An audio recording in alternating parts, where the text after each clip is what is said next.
What happens when the heart is contracting so fast or so erratically that some of the beats are too weak to push a wave all the way to the wrist? That's where we calculate the apex pulse deficit.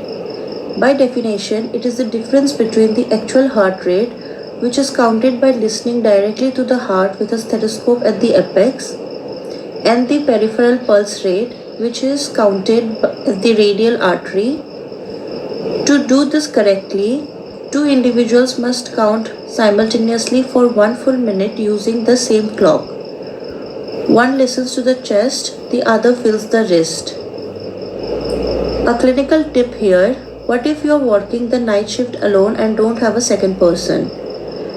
The key point here is that you can simultaneously place your stethoscope over the apex with one hand and feel the radial pulse with your other hand. You won't be able to count both at once, but you will instantly feel if a heartbeat you hear in your ear fails to produce a mechanical pulse in your fingers. This tells you that some cardiac contractions are hemodynamically ineffective, wasted energy by a failing heart. Now let's put the apex pulse deficit to work right away. If you feel an irregular pulse at the bedside, your two top differentials are usually atrial fibrillation and ventricular premature complexes. How do we differentiate them using just our hands, eyes, and ears? First, look at the apex pulse deficit. In atrial fibrillation, because the atria are just quivering chaotically, the deficit is usually quite wide, greater than 10 beats per minute.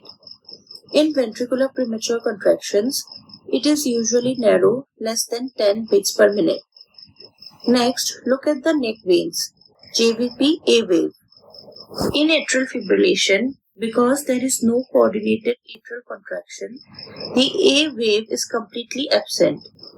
In ventricular premature contractions, it remains normal. Listen to the first heart sound. In atrial fibrillation, because the filling time changes drastically with every single beat, S1 has a highly variable intensity, sometimes loud, sometimes soft. In ventricular premature contractions, it is typically normal. Now here is a brilliant bedside trick: the effect of exercise or a firm hand grip.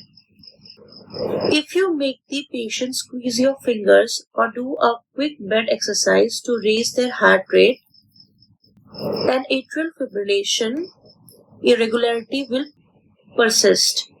It just gets faster and more chaotic.